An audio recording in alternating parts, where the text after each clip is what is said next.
board.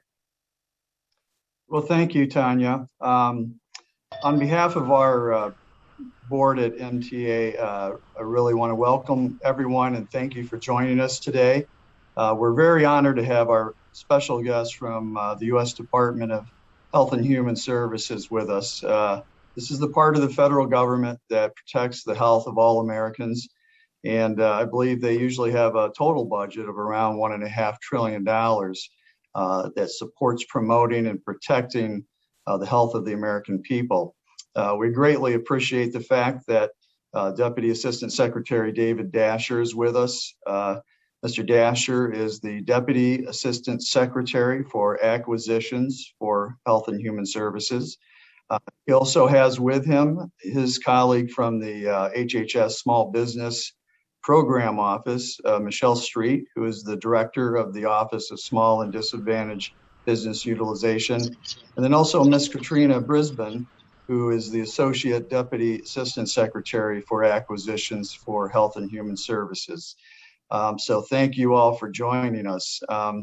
Just real briefly, Deputy Assistant Secretary Dasher has a long, distinguished career in procurement, starting with his service in the U.S. Navy in 1990. And thank you, sir, for your service there.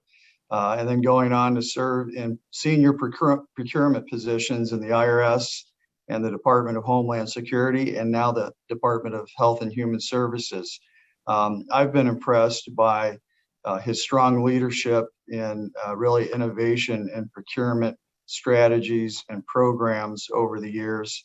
He's been a leader in improving how our government spends our tax dollars and also works with the contracting community.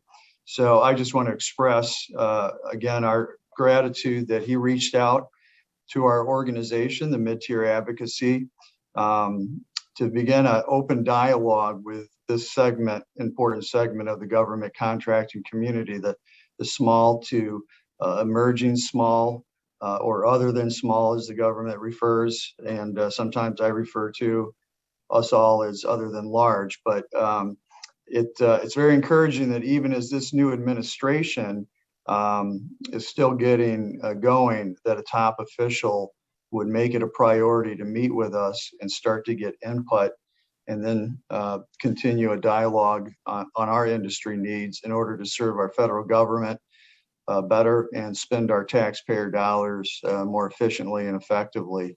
So thank you again for joining us today, Deputy Assistant Secretary Dasher. We greatly appreciate it. And on that note, I'll turn it over to you for some remarks. Thank you very much, Brian and Tanya. I really appreciate the opportunity to speak to you all today.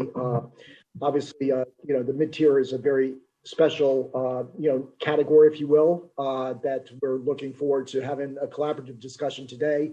And this is kind of a kickstart of more discussions, I believe. As you know, the federal government places a lot of emphasis on the support of the small business community, and each of the identified socioeconomic areas. Business is viewed as the backbone of the economy.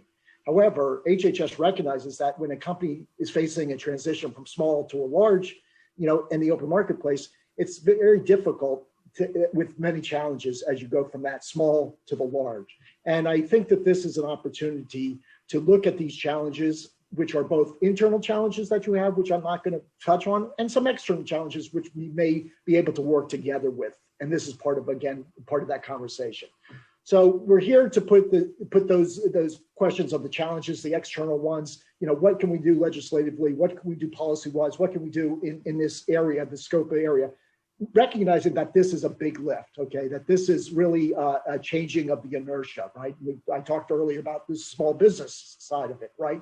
That's where the inertia for federal government space has been for so many years. Of course, the large businesses take on their own inertia, but here we're trying to kickstart, I think, the mid-tier level here. And this is not for, for purposes, this is for somewhat selfish purposes, I'll be quite honest with you, because I really believe that it takes a full community of vendors, full community of government space to work together to bring the best products and services to the federal government area. And that's what I'm most important to me, is to bring the best quality services and products to the federal government And I think that can be done through a matching of large businesses, mid-tier, and small businesses.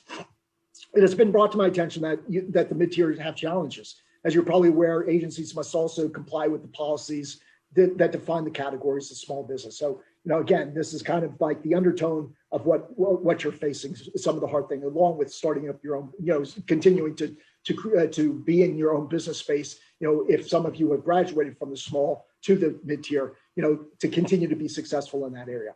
So the main question of moving forward is when can companies, when they outgrow the small business size standards, what are the potential strategies mid-tiers can consider to remain competitive in the federal marketplace?